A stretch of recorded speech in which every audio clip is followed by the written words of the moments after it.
Hello everyone, welcome back and today we are going to continue the chapter. Question number 5 है. अभी तक हमने क्या क्या देख लिया ये एक बार हम रिवाइज कर लेते हैं. ठीक है, सबसे पहले सर हमने कॉस्ट ऑफ कैपिटल की शुरुआत की थी. कॉस्ट ऑफ कैपिटल का मतलब मैंने आपको बताया था कि कॉस्ट ऑफ कैपिटल होता क्या है, कितने सोर्सेस होते हैं जहां से हम कैपिटल को लेके आते हैं और उनको जो हम अमाउंट पे करते हैं that is called as cost of capital. अब उसके बाद में हमने देखा था कि इंपॉर्टेंस क्या है. मैंने 3 चीजें आपको बताई थी कि इंपॉर्टेंस क्या है. सबसे पहले तो आपको इन्वेस्टमेंट ऑप्शंस को इवैल्यूएट करने में ये मदद करता है. उसके बाद में परफॉर्मेंस अप्रेजल में आपको मदद करेगा. और तीसरी चीज थी designing of the optimum credit policy. और मैंने आपको ये बोला था कि ये जो designing of the optimum credit policy है ये हम कौन से चैप्टर में देखने वाले हैं सर, वर्किंग कैपिटल मैनेजमेंट. उसके बाद में हमने ये क्वेश्चन देखा था कि एक्सप्लिसिट कॉस्ट और इम्प्लिसिट कॉस्ट क्या होता है. और मैंने आपको ये बताया था कि एक्सप्लिसिट कॉस्ट वो कॉस्ट होती है जो कि हम डायरेक्टली जब पैसा किसी से लेके आते हैं लोन के रूप में या फिर फंडिंग के रूप में, तो हम उनको जो डिविडेंड या इंटरेस्ट पे करते हैं that is called as explicit cost. लेकिन कहीं पे हम पैसा इन्वेस्ट करके जो इनकम कमा सकते थे वो नहीं कमा पा रहे हैं क्योंकि हमने डिसाइड किया कि हमने ये पैसा प्रोजेक्ट में डालना है, वहां ना डालते हुए. तो जो इनकम नहीं हो पा रही है, जो अपॉर्चुनिटी हमने खो दी, जिसको हम अपॉर्चुनिटी कॉस्ट कहते हैं, that becomes the implicit cost of capital. तो ये 2 चीजें तो आपने सीख ली. ठीक है, उसके बाद में 4th पॉइंट हमने देखा था कि डायग्रामेटिक रिप्रेजेंटेशन क्या होता है, मतलब हमने इस सिलेबस में क्या क्या कवर करना है. So cost of debt, cost of preference shares, cost of equity and cost of retain earnings are the things that we will cover. मैंने आपको 4 सोर्सेस बताए थे अगर आपको याद होगा तो. ठीक है, अब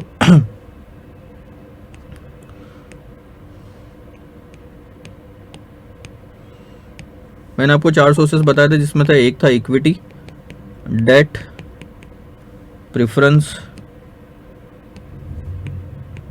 और लोन.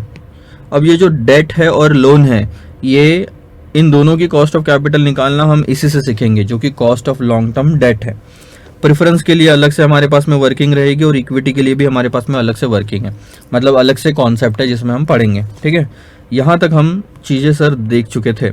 अब बात करते हैं कि फीचर्स क्या होते हैं डिबेंचर्स के और बॉन्ड्स के. मैं किसकी बात कर रहा हूं यहाँ पे. हम शुरू कर रहे हैं सर पहला topic cost of long term debt. हम शुरू कर रहे हैं पहला topic cost of long term debt. Debt 2 तरह के होते हैं, एक होता है सर बॉन्ड्स और एक होता है सर डिबेंचर. एक होता है सर डिबेंचर, एक होता है सर बॉन्ड. याद रखना, जो गवर्नमेंट इशू करती है हम उनको बोलते हैं बॉन्ड्स, जो कंपनी इशू करती है उसको हम बोलते हैं डिबेंचर्स. कॉस्ट निकालने के लिए एक ही तरीका है दोनों का. सो फॉर्मूला में कहीं डिफरेंस नहीं आएगा, इसलिए हम उसको साथ में ले रहे हैं. ठीक है, ध्यान दो. अब सबसे पहली चीजें जो है कि what are the different features of the bonds. Bond क्या है सर, डिबेंचर क्या है सर, किस चीज का नाम है ये. बॉन्ड और डिबेंचर बेटा उस चीज का नाम है जिससे हम पैसा, ये जिससे हम अपनी कंपनी में पैसों की फंडिंग करवा सकते हैं. अगर आपको कंपनी चलाने के लिए पैसा चाहिए तो जितने भी सोर्सेस ऑफ कैपिटल अवेलेबल है मार्केट में उसमें से एक लॉन्ग टर्म सोर्स जो है उसे कहते हैं डेट या बॉन्ड्स. आप इक्विटी शेयर जैसे मार्केट में इशू करते हो उसी तरीके से डिबेंचर्स भी मार्केट में इशू किए जाते हैं. इक्विटी शेयर्स जब आप मार्केट में इशू करते हो तो जो खरीदता है उसे कहते हैं इक्विटी शेयर होल्डर. डिबेंचर जब आप मार्केट में इशू करते हो उसे खरीदने वाले को कहते हैं डिबेंचर होल्डर्स. ठीक है, जब डिबेंचर होल्डर डिबेंचर खरीदता है तो हमारे से खरीदेगा, कंपनी से. तो वो पैसा किसके पास आ रहा है, कंपनी के पास में आ रहा है. अब इसके कुछ फीचर्स होते हैं, जैसे इक्विटी शेयर जो होता है उस पे हम डिविडेंड देते हैं, वैसे ही ये जो डिबेंचर्स और बॉन्ड होता है उस पे हम इंटरेस्ट देते हैं. लोन पे भी इंटरेस्ट देते हैं, वैसे ही डिबेंचर्स पे भी इंटरेस्ट देते हैं. डिबेंचर पे जो इंटरेस्ट देते हैं उसका एक स्पेसिफिक वर्ड है जिसको हम कहते हैं कूपन. इसको हम कहते हैं कूपन. यानी कि अगर आपने 100 रुपए का डिबेंचर इशू किया 10% की रेट से, इसका मतलब जिसने भी खरीदा होगा, मान लो आपने इशू किया एज अ कंपनी और मैंने खरीदा, तो आप मुझे 10% के रेट से जो भी फेस वैल्यू होगी उस पे कूपन दोगे. कूपन अमाउंट कितनी हो गई सर, 10 रुपए, और कूपन रेट कितना था, 10%. ठीक है सर. जब डिबेंचर इशू किया जाता है तो उसमें 2 चीजें डिसाइड होती है. एक तो उसकी फेस वैल्यू कितनी रहेगी। सो लेट्स से उसकी फेस वैल्यू होती है 100। आपने इक्विटी शेयर में देखा होगा फाउंडेशन लेवल पे कि इक्विटी शेयर की भी फेस वैल्यू होती है, इसी तरह से डिबेंचर्स की भी फेस वैल्यू होती है। लेकिन इक्विटी शेयर की जो फेस वैल्यू होती है ज़रूरी नहीं वो मार्केट में जब इशू किया जा रहा हो तो फेस वैल्यू पे ही इशू किया जाए। 3 चीज़ें हैं जो आपने समझनी यहाँ पे ज़रूरी है। मान लो डिबेंचर हो या इक्विटी हो, चलो हम सिर्फ डिबेंचर की बात करते हैं। डिबेंचर की फेस वैल्यू 100 रुपये है, ठीक है। अब ये जब मार्केट में इशू किया जा रहा है तो इसमें 3 चीज़ें हो सकती है, याद रखना। ये हो सकता है कि एट पार इशू किया जा रहा हो, मतलब इशू प्राइस जो है आपकी ये 100 रुपये, फेस वैल्यू भी 100 रुपये और इशू प्राइस भी 100 रुपये, तो उसको बोलते हैं एट पार। हो सकता है आप उसको डिस्काउंट में इशू कर रहे हो क्योंकि आपको मार्केट में ज़्यादा बेचना है, आपको लोगों को बताना है कि देखो 90 रुपये में हम बेच रहे हैं 100 रुपये की चीज़। अभी आप 100 रुपये की चीज़ 100 रुपये में बेच रहे हो एट पार में। डिस्काउंट में आप 100 रुपये की चीज़ अगर 90 रुपये में बेचोगे तो उसको कहते हैं डिस्काउंट। फेस वैल्यू से जब इशू प्राइस कम होती है, लिख लेना अपने बुक में, फेस वैल्यू से जब इशू प्राइस कम होती है तो उसको बोलते हैं डिस्काउंट में इशू करना। लेकिन आप कभी कभी प्रीमियम पे भी इशू कर सकते हो, और मैक्सिमम शेयर जो मार्केट में रियल लाइफ में इशू होते हैं, वो शेयर की बात कर रहा हूँ, वो प्रीमियम पे इशू होते हैं। मैं डिबेंचर की बात करता हूँ, अगर डिबेंचर में आपने प्राइस रख दी इशू प्राइस 120, इसका मतलब 100 रुपये की चीज़ आप 120 रुपये में बेच रहे हो। क्या लोग खरीदेंगे? हाँ सर खरीदते हैं, आप उसकी चिंता मत करें। अगर लोगों को लगता है कि यार 100 रुपये ऑलरेडी वैल्यू कम रखी है इन्होंने, इसकी वैल्यू तो 150 है और हमको तो सिर्फ 120 में मिल रहा है, तो लोग 120 में खरीदेंगे। तो एक चीज याद रखेंगे, जब प्रीमियम अमाउंट ज्यादा होता है फेस वैल्यू, सॉरी, जब इशू प्राइस ज्यादा होती है फेस वैल्यू से, तो आप क्या बोलेंगे? सर वो डिबेंचर प्रीमियम पे इशू किया जा रहा हो। इशू प्राइस जब कम होती है फेस वैल्यू से, तो आप क्या बोलेंगे? सर डिबेंचर आपका डिस्काउंट में इशू किया जा रहा है। और जब इशू प्राइस और फेस वैल्यू आपकी सेम होती है तो आप बोलते हैं एट पार इशू किया जा रहा है। ठीक है, जो डिबेंचर है हमारा, इसमें इसके फीचर्स में मैंने आपको 2 चीजें बताई। सबसे पहले एक इसमें होता है कूपन रेट। कूपन रेट से जो कैलकुलेट होता है, ये कूपन रेट लगता है सर फेस वैल्यू पे, और इससे निकलती है आपकी कूपन अमाउंट कि कितना इंटरेस्ट देना है। दूसरी चीज होती है सर इशू प्राइस।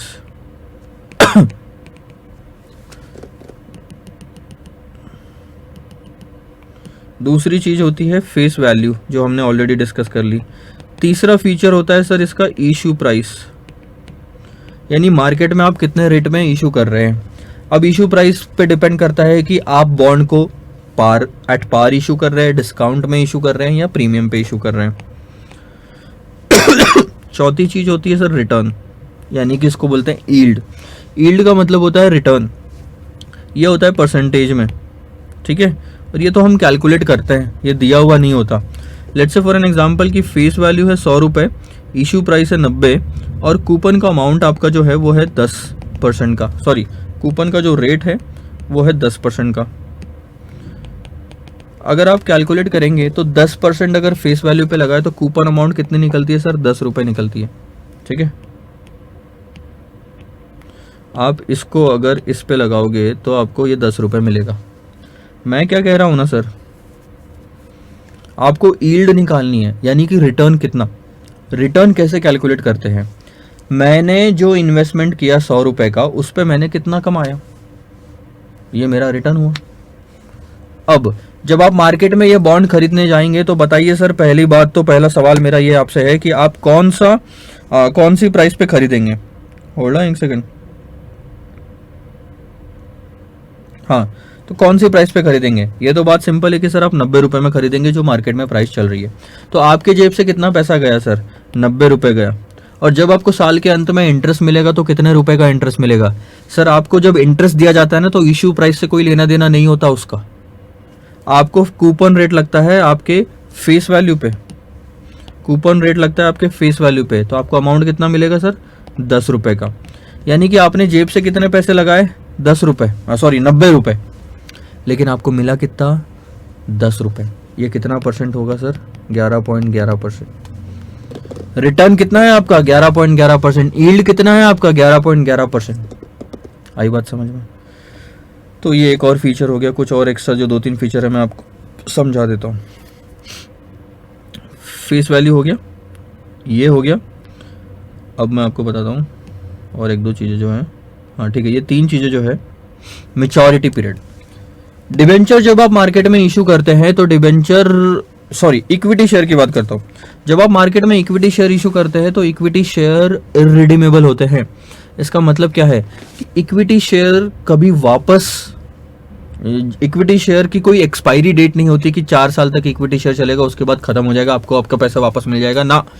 जब तक कंपनी चलेगी तब तक ये इक्विटी शेयर मार्केट में बने रहेंगे। डिबेंचर जब मार्केट में, अच्छा लोन जो होता है ना, जब आप बैंक से लोन लेते हैं तो क्या जिंदगी भर के लिए आपको पेमेंट करना पड़ता है? नहीं, लोन की कोई एक्सपायरी डेट होती है। 5 साल का लोन लिया मैंने, 30 साल का, 3 साल का लोन लिया मैंने, 30 साल का लोन लिया। इक्विटी शेयर में ऐसा कभी नहीं होता। इक्विटी शेयर जब आप खरीदते हैं तो आप ऐसा नहीं बोलते कि मैंने 5 साल के लिए खरीदा उसके बाद तो इक्विटी शेयर अपने आप खत्म हो जाएगा। नहीं, अगर आपको इक्विटी शेयर आपने आज खरीदा और आपको खत्म करना है तो आप किसी और को बेच दो। मार्केट में खरीदा है तो बेच दो, कोई और खरीद लेगा, और ये प्रोसेस चलती रहेगी। मार्केट में जितने इक्विटी शेयर है उतने ही रहेंगे, बाईबैक वाली सिचुएशन अगर मैं छोड़ दूं तो। लेकिन जब डिबेंचर आप इशू करते हैं तो डिबेंचर में एक एक्सपायरी डेट होती है, मैच्योरिटी पीरियड होता है। जब डिबेंचर या बॉन्ड्स इशू होते हैं तो वो हो सकता है 5 साल के लिए इशू किया गया हो, 10 साल के लिए इशू किया गया हो, या फिर 50 साल के लिए इशू किया गया हो। उस पीरियड का खत्म हो जाना, यानी कि इस बॉन्ड का खत्म हो जाना, आपने मेरे को पैसे दिए, डिबेंचर मैंने इशू किया 5 साल का, आपने मेरे को पैसे दिए, मैंने आपको डिबेंचर दिया, 100 रुपए की फेस वैल्यू थी, 90 रुपए में इशू किया एट डिस्काउंट। 5 साल खत्म हो गए, इसका मतलब क्या है कि वो बॉन्ड की कीमत, टाइम खत्म हो गया, तो मैंने आपको अपने पैसे, आपके पैसे वापस लौटाने हैं और आप मुझे ये डिबेंचर वापस लौटा दोगे, जो कि एक तरह से इलेक्ट्रॉनिक फॉर्म में होता है। इसका मतलब आपको अब आपका पैसा वापस मिल जाएगा और अगले साल से, 6वें साल से आपको कोई इंटरेस्ट नहीं दिया जाएगा। क्वेश्चन पहला सर मेरा, आप बताओ मैच्योरिटी पीरियड कितना था मेरे एग्जांपल में? सर 5 साल का। आप ये बता सकते हो कि रिडम्पशन वैल्यू कितनी है? अगर आप ध्यान दोगे तो मैंने आखिरी में बोला था कि आपको आपका 100 रुपये वापस मिल जाएगा। दिमाग अगर लगाओगे तो इशू प्राइस थी आपकी 90 की और फेस वैल्यू था, इशू प्राइस थी 90 की, फेस वैल्यू था 100 रुपए का। आपने कंपनी को कितने पैसे दिए थे? सर 90, लेकिन वापस कितने ले रहे हो? सर 100। जब तक क्वेश्चन में स्पेसिफिकली या कॉन्ट्रैक्ट में स्पेसिफिकली कुछ भी लिखा हुआ नहीं है तब तक ये मान के चलेंगे हम कि रिडम्पशन जो है वो फेस वैल्यू पे होगा। तब तक ये मान के चलेंगे कि रिडम्पशन कहाँ पे होगा? सर फेस वैल्यू पे होगा। उसके बाद क्वेश्चन हो या फिर कॉन्ट्रैक्ट हो, उसमें ये लिखा हुआ हो सकता है कि डिस्काउंट में भी रिडम्पशन हो सकता है और प्रीमियम पे भी रिडक्शन हो सकता है। So redemption can be at par, at discount, at premium, at similarly. देखो ये है टाइम फ्रेम 1 2 3 4, 1 2 3 4, ये 5 साल का टाइम फ्रेम है। यहाँ आपने बॉन्ड खरीदा और यहाँ आपने बॉन्ड, आपका बॉन्ड रिडीम हो गया। जब आपने बॉन्ड खरीदा तो हो सकता है एट पार खरीदा हो, एट डिस्काउंट खरीदा हो, एट प्रीमियम खरीदा हो, और जब रिडीम हो रहा है यानी वापस आ रहा है तो भी हो सकता है कि एट पार रिडीम हो रहा है, एट डिस्काउंट रिडीम हो रहा है और एट प्रीमियम रिडीम हो रहा है। इतनी कहानी समझ में आई आपको? एक लास्ट चीज जो है मैं आपको बता देता हूँ, वो है आपका बेनिफिट ऑफ टैक्स शील्ड। फायदा क्या होता है बॉन्ड इशू करने में, जो फायदा नहीं हो पाता इक्विटी शेयर इशू करने में। इक्विटी शेयर जब आप इशू करते हो तो जो उस पर आपको खर्चा लगता है वो है डिविडेंड का। जिसने इक्विटी शेयर खरीदा उसके लिए इनकम, आपके लिए खर्चा, क्योंकि आपने इशू किया था इक्विटी शेयर। और ये डिविडेंड इनकम टैक्स पे करने के बाद के प्रॉफिट में से पे किया जाता है। जबकि मैं बात करता हूं जब डिबेंचर आपने इशू किया तो डिबेंचर पे आपने मुझे क्या दिया था? इंटरेस्ट। और ये इंटरेस्ट की अमाउंट आपके लिए खर्चा है कि नहीं है? ये कॉस्ट ऑफ कैपिटल है। तो ये जो इंटरेस्ट की अमाउंट है ये आप प्रॉफिट एंड लॉस अकाउंट में डेबिट मारते हो और इस पे आपको होती है टैक्स सेविंग। अब ये जो बेनिफिट ऑफ टैक्स शील्ड है ये कैसे होता है मैं आपको समझा देता हूं। लेट्स से 2 चीज लेते हैं। एक इक्विटी के सोर्स से अपन ने पैसा रेज किया था, कितना सर? 100 करोड़ का। और आप डिबेंचर के सोर्स से आपने 100 करोड़ का पैसा रेज किया था। Profit before interest and tax ले लो, लेट्स से 50 करोड़ है, यहाँ पे 50 करोड़। आप इंटरेस्ट माइनस कर दो, पहले वाले केस में तो इक्विटी से पैसा इशू किया, डिबेंचर तो थे नहीं, तो कोई इंटरेस्ट नहीं आएगा। यहाँ इंटरेस्ट है 10 करोड़ का। बैलेंस कितना बचा सर? 50 और 40। अब आप टैक्स माइनस कर दो। मान लो 50% टैक्स है, तो 25 और 20 टैक्स आया। प्रॉफिट आफ्टर टैक्स आएगा आपका 25-20। अब आप डिविडेंड बांटोगे इक्विटी वालों को, तो इसमें से आप डिविडेंड माइनस कर दो। लेट से 5 करोड़ का डिविडेंड है, चलो वो भी अमाउंट सेम ले लो ना, इंटरेस्ट के जैसे 10 करोड़ का डिविडेंड है। यहाँ तो कोई डिविडेंड की ज़रूरत नहीं है। अब अगर आप बैलेंस देखोगे तो आपके पास यहाँ कितना बचा? 15। और आपके पास यहाँ कितना बचा? 20। अगर आप ध्यान दोगे तो दोनों सिचुएशन में आपने सेम पैसा रेज किया था, जो है 100 करोड़ रुपए। दोनों सिचुएशन में, एक सेकंड होल्ड करना थोड़ा सा। दोनों सिचुएशन में आपको प्रॉफिट कितना हो रहा है? 50 करोड़ का। दोनों सिचुएशन में आपने कॉस्ट कितनी बांटनी है अमाउंट में? 10 करोड़ की। डिबेंचर है तो इंटरेस्ट बांटा 10 करोड़ का, और इक्विटी है तो आपने डिविडेंड बांटा 10 करोड़ का। At the end of the day आपकी कंपनी में किस सिचुएशन में प्रॉफिट ज्यादा है? ये मतलब पैसा ज्यादा पड़ा हुआ है डिबेंचर वाले में। कितना ज्यादा पड़ा हुआ है? 5 करोड़ का। उसमें 15, यहाँ पे 20। ये बात आपको समझ में ये चीज़। अब जब 15 और 20 हुआ ना सर, तो 5 करोड़ का जो एक्स्ट्रा बचा, उसमें क्यों बचा पता है? क्योंकि ये 5 करोड़ की आपकी टैक्स सेविंग हुई है। अगर आप ध्यान दोगे तो यहाँ पे आपका टैक्स डिबेंचर वाले में कम जा रहा है। क्यों? क्योंकि आपने ये जो इंटरेस्ट का पेमेंट किया ना टैक्स के पहले, उसको ले लिया, तो गवर्नमेंट तो आपके जो टैक्सेबल अमाउंट थी वो कम आई। डिविडेंड के केस में टैक्सेबल अमाउंट ज़्यादा आती है। गवर्नमेंट बोलती है डिविडेंड आपको आफ्टर टैक्स प्रॉफिट में से देना है, और यहाँ पे आप बिफोर टैक्स प्रॉफिट में से आप इंटरेस्ट दे सकते हो। तो ये जो 5 करोड़ का फ़ायदा हुआ सर, इसी को कहते हैं बेनिफिट ऑफ टैक्स शील्ड। ये है आपका बेनिफिट ऑफ टैक्स शील्ड। सो ध्यान रखेंगे आप इस चीज़ को। So this is all about it. अगला क्वेश्चन मैं आपसे लेता हूँ, बहुत ही सिंपल है। बेस्ड ऑन द रिडम्पशन यानी कि repayment of principal on maturity, मान लो 5 साल के एंड में जब हम ये करेंगे, या मान लो सर मेच्योरिटी पे अगर रिडम्पशन करना है, तो किस तरह से हम क्लासिफाई कर सकते हैं इन डिबेंचर्स को, डेट को यानी कि डिबेंचर्स को? और बहुत ही सिंपल सा आसान सा इसका जवाब है, 2। जब डिबेंचर्स आप मार्केट में इशू करते हो तो 2 तरह के आप मार्केट में डिबेंचर्स इशू करोगे। एक इररिडीमेबल डिबेंचर्स, दूसरा रिडीमेबल डिबेंचर्स। फर्क क्या है मैं आपको बताता हूं। इररिडीमेबल डिबेंचर्स का मतलब होता है जब आप मार्केट में डिबेंचर्स इशू कर रहे हो तो वो कभी भी रिडीम नहीं होने वाले, यानी सालों तक 100 साल 200 साल तक आपको उस पर इंटरेस्ट दिया जाएगा और आपका पैसा प्रिंसिपल अमाउंट हमेशा उनके पास पड़ा रहेगा।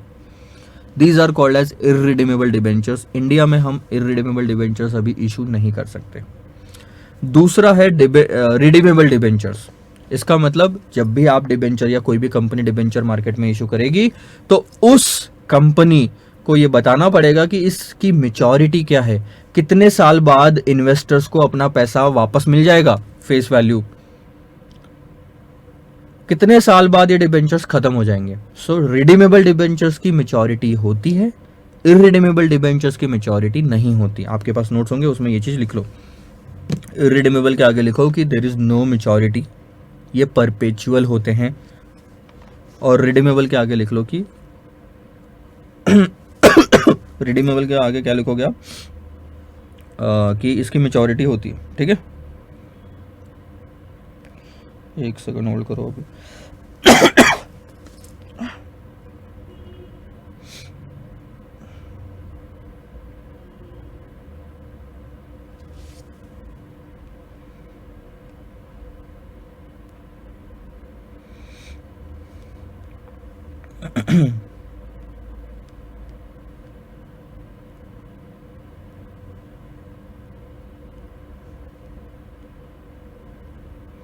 दो मिनट रुक जाना बस, एक अर्जेंट आ जाता है कभी कभी तो इशू हो जाता है बस।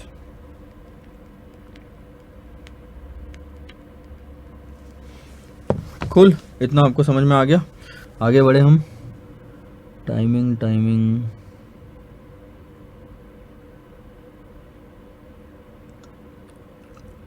ठीक है सर, बहुत टाइम है हमारे पास में। अब सर हम फॉर्मूले की बात करेंगे, अब आता है मुद्दे की बात, ठीक है, अब करेंगे मुद्दे की बात।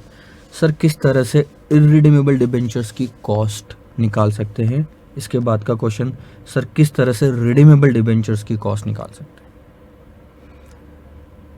ठीक है। 3-4 फॉर्मूलेज मैं आपको बताता हूँ। उसके बाद आता है कि किस तरह से sir cost of debt using present value method निकालना है, और इसके बाद में किस तरह से अमोर्टाइजेशन ऑफ बॉन्ड का मतलब क्या होता है, and then how you will explain the cost of convertible debentures. इसके बाद हमारा प्रेफरेंस पे क्वेश्चन मूव ऑन हो जाता है। क्वेश्चन नंबर 11 तक मैं आपको धीरे धीरे एक्सप्लेन करता हूँ, उसके बाद हम क्वेश्चंस देखेंगे कॉस्ट ऑफ डिवेंचर्स पे और एक्चुअल में कैलकुलेट करना सीखेंगे, ठीक है। ध्यान दो, explain the cost of irredeemable debentures, explain the cost of irredeemable debentures. ध्यान दो, मैं आपको अब ये फॉर्मूला तो खैर ठीक है डायरेक्ट लिखा हुआ है, ऐसे थोड़ी हमको काम चलेगा।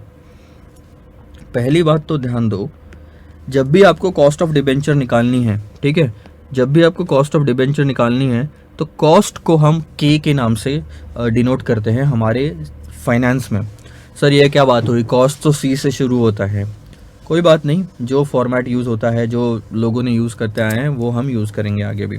सो कॉस्ट ऑफ डेट होता है तो मैं उसको लिखता हूँ के डी, कॉस्ट ऑफ इक्विटी को लिखूंगा के ई, कॉस्ट ऑफ कैपिटल को लिखूंगा के सी, कॉस्ट ऑफ रिटेन अर्निंग्स को लिखूंगा के आर, और इस तरह से कहानी चलती जाएगी, ठीक है।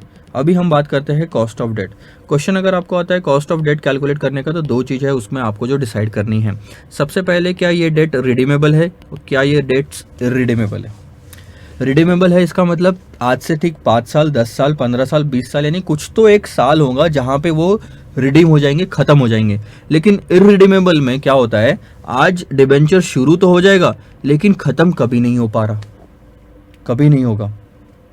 आज आप 90 रुपए दे के डिबेंचर्स खरीद जरूर लोगे, और इसकी फेस वैल्यू अगर 100 है तो मान लो 10% के हिसाब से आपको 10 रुपए का इंटरेस्ट हर साल मिलता जाएगा, मिलता जाएगा, मिलता जाएगा, और कभी खत्म नहीं होगा, क्योंकि ये है इररिडीमेबल डिबेंचर्स।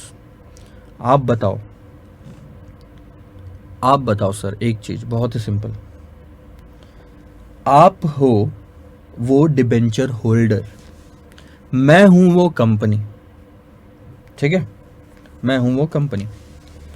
आपने मुझे कितने पैसे दिए एक डिबेंचर खरीदने के लिए, सर 90 रुपए आपने मुझे दिए, और मैं अब आपको हर साल इंटरेस्ट दूंगा एज एन इनकम, आपके लिए इनकम, मेरे लिए खर्चा। ध्यान देंगे, यू मी, आपने कितने पैसे दिए 90, मैंने कितने पैसे लिए 90, यानी 90। आपके लिए इन्वेस्टमेंट कितना 90, मेरे लिए फंडिंग कितनी 90, मैं 90 रुपए यूज कर रहा हूं, 90 रुपीज यूज कर रहा हूं साल भर, किसके, आपके। अब आपने इन्वेस्टमेंट किया तो इनकम आपको होगी कितनी 10 की, मुझे वही चीज, मुझे क्या खर्चा लगेगा जिसको मैं कॉस्ट बोलता हूं। ध्यान देंगे, ये है मेरा कॉस्ट और ये है मेरा कैपिटल। तो बताओ 90 रुपए पे, 90 रुपीज पे जो मैं 10 रुपए का कॉस्ट बियर कर रहा हूं, परसेंटेज के टर्म में कितना हुआ sir, 11.11%। This 11.11% is called as cost of debt. आपके लिए भी ये 11.11% क्या कहलाएगा पता है, यील्ड। पर्सन बदल गया तो नाम बदल गया, पर्सन बदल गया तो नाम बदल गया, परसेंटेज सेम है 11.11%। आपके लिए इनकम है इसलिए आप उसको यील्ड बोल रहे हैं, रिटर्न बोल रहे हैं। मेरे लिए ये खर्चा है इसलिए मैं उसको कॉस्ट बोल रहा हूं, एक्सपेंस बोल रहा हूं। आई बात समझ में। सो कॉस्ट ऑफ कैपिटल सर कैसे निकालेंगे, बहुत ही चीज सिंपल सी चीज है। 100 रुपए पे 100 रुपए पे अगर 10 रुपए मिलता है तो हम क्या बोलते हैं, 10% है। कैसे कैलकुलेट किया, 10/100। सो कॉस्ट ऑफ डिबेंचर के टाइम पे दो चीज़ आप डिसाइड करेंगे, रिडीमेबल है कि इररिडीमेबल है, और अगर इररिडीमेबल है तो उसकी केडी कैसे निकालेंगे। नीचे में आप लेंगे सर उसकी इशू प्राइस, और ऊपर में लेंगे आप इशू प्राइस या मार्केट प्राइस बोल सकते हैं आप, या मार्केट प्राइस बोलो, और ऊपर में लेंगे आप इंटरेस्ट की अमाउंट कितनी है, इंटरेस्ट की अमाउंट बोलो, या कूपन कितना है। बहुत ही सिंपल, ये आपको समझ में आया। मैंने बोला था 90 रुपये मैंने इन्वेस्टमेंट किया, आपने इन्वेस्टमेंट किया, सॉरी आपने इन्वेस्टमेंट किया है तो 90 रुपये मैं यूज़ कर रहा हूँ आपके, और उसके बदले में मैं आपको 10 रुपये दे रहा हूँ, तो मेरा कॉस्ट कितना हो गया सर? ये रहा 11.11%। ठीक है, एक चीज़ आपको समझ में आई। दूसरी चीज़ इसमें जो मैं टेक्निकलिटी है वो मैं समझाता हूँ आपको, ध्यान देंगे आप। कई बार क्या होता है ना, जब आप मुझे पैसा देते हो डिबेंचर्स खरीदने के लिए, तो डायरेक्ट पैसा नहीं देते आप मुझे ना, डायरेक्ट पैसा नहीं देते। फाइनेंशियल सर्विसेज या बैंक्स होती है जो जिनको आप पैसे देते हो और वो मुझ तक पहुंचाते हैं। क्योंकि मैं जब मार्केट में दिल्ली में बैठा, अगर कोई बंद कंपनी अगर मार्केट में डिबेंचर इशू करना चाहे, तो वो क्या हर घर में जाएगी इंडिया में, हर सिटी में, और बोलेगी हम डिबेंचर बेच रहे हैं, आओ खरीदो? नहीं, वो बैंक्स को असाइन करती है और बैंक्स आप लोगों तक ये न्यूज़ पहुंचाती है। तो बैंक अपना भी तो खर्चा लेगी बीच में, बैंक भी तो सर्विसेज दे रही है, तो फ्री में नहीं देगी। तो आप जब 90 रुपये देते हैं तो इसमें फ्लोटेशन कॉस्ट लगती है जो बैंक रखती है। ये मान लो मेरी 3 रुपये की फ्लोटेशन कॉस्ट लग गई, 3% 90 पे, ठीक है, और बचा बैलेंस जो है ये कंपनी को दिया जाता है। तो कंपनी को कितना बैलेंस आएगा? 90 में से 3 माइनस करके 87 रुपीज़। तो अब दिक्कत आएगी, अब दोनों के परसेंटेज बदल जाएंगे। आप रिटर्न कैलकुलेट करोगे 90 पे क्योंकि आपने 90 इन्वेस्टमेंट किए, और मैं खर्चा कैलकुलेट करूंगा 87 पे क्योंकि मैं तो 87 ही यूज़ कर पा रहा हूँ। सो ऐसे टाइम पे क्या होगा? जब हम सिर्फ कॉस्ट की बात करें तो issue price 1 minus cost, 1 minus flotation cost, ऊपर में वही इंटरेस्ट की अमाउंट। सो इंटरेस्ट की अमाउंट थी 10, इशू प्राइस 90, 1 माइनस 0.03 लिखेंगे आप। अगर परसेंटेज में 3% को लिखना है तो आप क्या लिखोगे? 0.03। आप अगर इसको कैलकुलेट करेंगे तो 90, 87 और यहाँ पे एक आपका परसेंटेज आएगा, 10 और 87 और आपका एक परसेंटेज आएगा। आई आपको बात समझ में? This is how you calculate the cost of irredeemable debenture. Finally percentage क्या, आपका फॉर्मूला क्या बनता है, मैं आपको अपने यहाँ पे समझाता हूँ, ध्यान देंगे। This is your formula KD। इसमें करेक्शन करेंगे आपके नोट्स में, जहाँ तक मैं करेक्शन करके भेजूँगा। ये वाला पार्ट जो है ये आय है, आय यानी कि इंटरेस्ट की अमाउंट, NP यानी कि नेट प्रोसीड्स, और ये 1 माइनस टैक्स क्या है ये भी मैं आपको समझाता हूँ, ध्यान देंगे। नेट प्रोसीड्स किसको बोलते हैं? आपने 90 दिए, उन्होंने